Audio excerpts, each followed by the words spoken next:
भौतिक विज्ञान के बहुत ही महत्वपूर्ण टॉपिक के बारे में, जो कि हमारा इस प्रकार है। सबसे पहले प्रकाश का परावर्तन। सबसे पहले हमारा टॉपिक क्या है? प्रकाश का परावर्तन। तो प्रकाश के परावर्तन के बारे में हम जानेंगे। हमने यहाँ पर ऑलरेडी डेफिनेशन लिख दी है।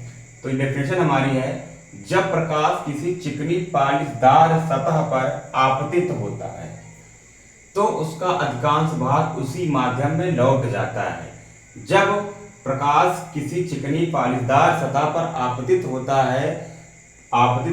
है तथा उसका अधिकांश भाग उसी माध्यम में लौट जाता है, तो इस घटना को बोलते हैं हम प्रकाश का परावर्तन। ये कैसे होता है? देखो, यहाँ पर सबसे पहले हम क्या ले रहे हैं? एक चिकनी सतह। ये क्या है? हमारी एक चिकनी सतह है। और यहाँ पर हम अब देखो, यहाँ पर सबसे पहले क्या है? किसी चिकनी सतह। हमने यहाँ पर क्या ली है? चिकनी सतह। और यहाँ पॉलिशदार। तो यहाँ पर हम क्या कर दे रहे हैं? इसमें पॉलिश कर दे रहे हैं, यानी चिकनी सतह पॉलिशदार लिख लिया। सतह पर आपतित होती है। तो यहाँ पर प्रकाश किरण, ये सूर्य समझ लो, सूर्य है ना, यहां से प्रकाश किरण इस पे पड़ रही है, यानी आ रही है। अगर प्रकाश किरण आ रही है तो उसको बोलेंगे हम आपतित किरण। क्या बोलेंगे हम? आपतित किरण। क्या बोलेंगे? आपतित किरण बोलेंगे। आएगा समझ में? अब बीच में हम एक अभिलंब को रख देते हैं। अभिलंब का काम क्या होता है? दो किरणों को आपस में बांटना। तो यहां पर जैसे पड़ेगा, अब यहां पर उसके बाद डेफिनेशन क्या है? जब प्रकाश किसी चिकनी पॉलिशदार सतह पर आपतित होता है, यानी आपतित हो रहा है, तो उसका अधिकांश भाग उसी माध्यम में लौट जाता है। यानी टकराने के बाद उसका अधिकांश भाग उसी माध्यम में लौट जाता है। जैसे इसी माध्यम से आया तो ये उसी माध्यम में क्या होगा? लौट जाएगा। तो इसी घटना को क्या बोलेंगे? हम प्रकाश का परावर्तन बोलेंगे। तो यहाँ पर ये किरणें जो लौट रही हैं उसी माध्यम में, इसको क्या बोलेंगे हम? परावर्तित किरण। क्या बोलेंगे इसको हम? परावर्तित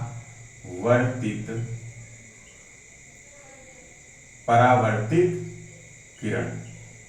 क्या बोलेंगे? परावर्तित किरण। और इस घटना को बोलते हैं हम परावर्तन। क्या बोलते हैं? परावर्तन। और बीच में हमारा क्या है? ये इसको बोलते हैं हम अभिलंब। क्या बोलते हैं इसको हम? अभिलंब। क्या बोलते हैं इसको हम? अभिलंब। तो हम यहाँ पर समझे प्रकाश के परावर्तन के बारे में। तो प्रकाश के परावर्तन में ये होता है, जब किसी स्रोत से प्रकाश किरणें किसी समतल चिकनी सतह पर पड़ती हैं तो वो उसी माध्यम में लौट जाती हैं। तो इस घटना को क्या बोलते हैं? हम प्रकाश का परावर्तन बोलते हैं। इसका प्रैक्टिकल आप घर पर ही कर सकते हैं। एक जो शीशा लिए, और शीशा कैसा हो? एकदम पॉलिश पका, अच्छी तरीके से हो। अब जब हम टॉर्च की रोशनी इस पर मारेंगे तो क्या होगा? पड़ने के बाद ये उसी माध्यम में क्या होगा? प्रकाश लौट जाएगा। तो उसी को हम क्या बोलेंगे? प्रकाश का परावर्तन बोलेंगे। बाकी तो हमने यहाँ पर सब लिख दिया है।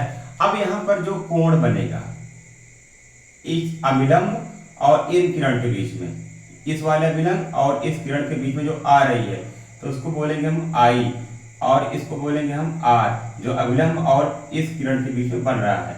यानी जो आपतित किरण और अभिलंब के बीच में जो कोण बनता है, आपतित किरण अभिलंब के बीच में जो कोण बनेगा, तो उसको क्या बोलेंगे? आपतन कोण। यानी आपतन कोण यहाँ पर क्या है हमारा? आपतन कोण हमारा है आई।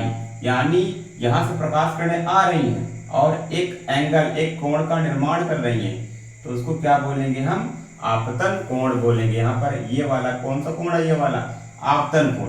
उसके बाद यहाँ से प्रकाश पड़ने के बाद वापस उसी माध्यम में लौट जा रहा है, यानी उसका परावर्तन हो रहा है, तो उसको क्या बोलेंगे? हम परावर्तित किरण। और जो बीच में जो कोण का निर्माण करेगा यहाँ पर, उसको क्या बोलेंगे हम? क्या बोलेंगे हम? परावर्तन कोण। क्या बोलेंगे हम? परावर्तन कोण। इसको क्या बोलेंगे? आपतन कोण। और आर को क्या बोलेंगे हम? परावर्तन कोण।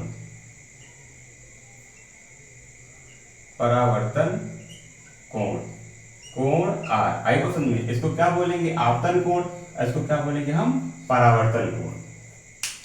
अब हम चलते हैं नेक्स्ट टॉपिक पर। तो हमारा पर जो कि हमारा होने वाला है प्रकाश का अपवर्तन। क्या होने वाला है? प्रकाश का अपवर्तन। तो इसकी डिफिनेशन देखेंगे। जब प्रकाश एक माध्यम से दूसरे माध्यम में प्रवेश करता है तो उसके पथ में परिवर्तन हो जाता है, तो इस घटना को प्रकाश का अपवर्तन कहते हैं। यानी यहाँ पर हमको दो माध्यम चाहिए, और कैसा माध्यम चाहिए? सघन और विरल, या विरल और सघन, दो माध्यम। तो कैसा चाहिए?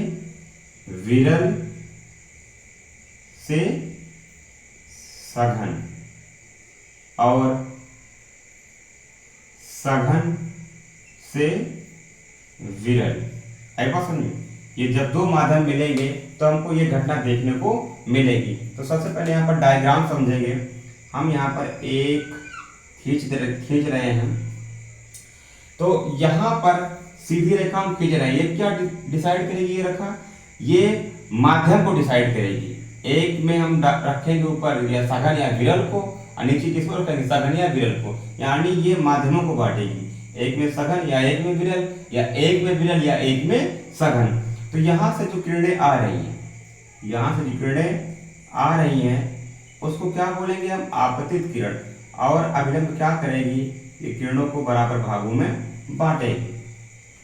अब जैसे ही यहाँ पर हमने किसका माध्यम लिया? विरल का। समझ लो किसका लिया? विरल का, विरल माध्यम। विरल में हमने क्या लिया? वायु लिया। अच्छा, विरल किसे कहते हैं? सघन किसे कहते हैं? जिसका घनत्व ज्यादा होता है उसको बोलते हैं सघन, और जिसका घनत्व कम होता है उसको क्या बोलते हैं? हम विरल बोलते हैं। जैसे कांच और वायु, हवा। तो हवा क्या है? हवा की जो डेंसिटी है, घनत्व क्या है? कम है। लेकिन कांच जिसकी डेंसिटी क्या है? हवा से ज्यादा है। तो जब हवा से ज्यादा उसकी डेंसिटी, उसका घनत्व है, तो इसलिए उसको क्या बोलेंगे? हम सघन बोलेंगे, और उसको क्या बोलेंगे? हम विरल बोलेंगे। तो अब यहाँ पर विरल माध्यम से प्रकाश किरण जा रही है किसमें? सघन माध्यम। तो सघन माध्यम में तो प्रकाश किरण को जाना चाहिए था एकदम सीधे। जाना कैसे चाहिए था? एकदम सीधे। लेकिन यहाँ पर क्या हो रहा है? यहाँ पर सीधे ना जाकर क्या हो रही है? ये अभिलंब की ओर झुक जा रही है। किसकी ओर? अभिलंब की ओर झुक जा रही है। किसकी ओर झुक जा रही है? अभिलंब की ओर झुक जा रही है। तो इस घटना को हम क्या बोलेंगे? प्रकाश का अपवर्तन बोलेंगे। यानी ये जो किरण है, जो इसका पथ था यहाँ पर, वो अपने पथ से भटक गई और यहाँ पर आ गई। तो यानी इन दो किरणों के बीच में क्या हुआ है? अपवर्तन हुआ है, जो कि प्रकाश का है। यहाँ पर लिखेंगे प्रकाश का अपवर्तन। आना चाहिए था यहाँ पर, लेकिन आई कहाँ पर? यहाँ पर। कारण क्या है? कि हमने विरल माध्यम से प्रकाश को प्रवेश कराया किसमें? सघन माध्यम में। किसमें? सघन माध्यम में। सघन माध्यम ने क्या लिया है? कांच लिया। क्या लिया है? कांच लिया। फिर उसके बाद में जस्ट इसका उल्टा होगा। यहाँ पर प्रकाश किरणें आई, बीच में हमारा क्या है? अभिलंब है। बीच में हमारा क्या है? अभिलंब है। आ रही है तो आपतित किरण। उसके बाद में इसको आना चाहिए था कहाँ पर? यहाँ पर। आए पास जब हम माध्यम चेंज करेंगे, जब हम यहाँ पर लेंगे क्या? सघन लेंगे, और यहाँ पर क्या लेंगे? हम विरल लेंगे। तो उसको आना चाहिए था यहाँ पर, लेकिन ये क्या होगी? ये इससे दूर यहाँ पर आएगी। आई बात समझिए, इससे दूर कहाँ पर आएगी? यहाँ पर आएगी। तो यहाँ पर भी क्या होगा?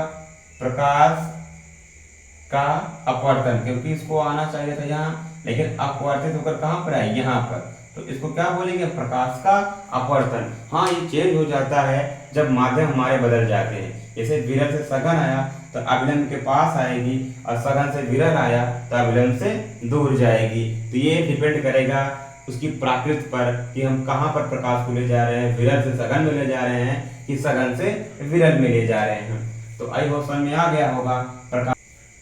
अब नेक्स्ट हमारा टॉपिक है तीसरा, प्रकाश का प्रकीर्णन। प्रकाश का प्रकीर्णन तो इसमें है जब प्रकाश किसी छोटे कण पर आपतित होता है। जब प्रकाश किसी छोटे कण पर आपतित होता है तब ये कण प्रकाश को अवशोषित कर पुनः चारों तरफ बिखेर देते हैं। यह घटना प्रकाश का प्रकीर्णन कहलाती है। जैसे यहाँ पर प्रकाश आया और ये कण है, ये कण क्या करेगा, जब प्रकाश इस पर पड़ेगा तो ये कण क्या करेगा, पहले प्रकाश का अवशोषण करेगा। क्लियर, क्या करेगा, अवशोषण करेगा। अवशोषण करने के बाद ये क्या करेगा, उसी प्रकाश को क्या करेगा, चारों तरफ बिखेर देगा। उसी प्रकाश को क्या करेगा, चारों तरफ बिखेर देगा। तो इसी घटना को हम क्या बोलते हैं, प्रकाश का प्रकीर्णन कहते हैं। यानी प्रकाश आया और कण ने क्या किया, प्रकाश का पहले अवशोषण किया, अवशोषण करने के बाद प्रकाश को चारों तरफ बिखेर दिया। तो इसी परिघटना को क्या बोलते हैं, हम प्रकाश का प्रकीर्णन कहते हैं। अब हम चलेंगे अपने चौथे नंबर के टॉपिक पर, जो कि हमारा है प्रकाश का विवर्तन। जो कि हमारा क्या है, प्रकाश का विवर्तन। तो प्रकाश का विवर्तन किसे कहते हैं, हम एक एग्जाम्पल समझेंगे। तो यहाँ पर हमने क्या लिया, एक अपारदर्शी माध्यम लिया है। मार्कर भी ले सकते हैं, कोई छोटा पार्टिकल हो उसको हम ले सकते हैं। यहाँ पर हमने मार्कर लिया, मार्कर यहाँ पर लिया। तो जब प्रकाश किरण क्या होगी, इस पे पड़ेगी, क्या होगी, प्रकाश किरण इस पे पड़ेगी तो चारों कोणों में क्या होगी, ये झुक जाएगी। क्या होगी, झुक जाएगी। ये झुकने के बाद क्या होगी, ये सभी दिशाओं में ऐसे फैल जाएगी। क्या होगी, सभी दिशाओं में ऐसे फैल जाएगी। तो इस परिघटना को क्या बोलेंगे, प्रकाश का विवर्तन कहेंगे। प्रकाश आया और चारों कोनों पे झुकने के बाद ये फैल गया। झुकने के बाद क्या होगा, ये चारों दिशाओं में ये मतलब बिखर गया। तो इसको क्या बोलेंगे हम, प्रकाश का विवर्तन कहेंगे।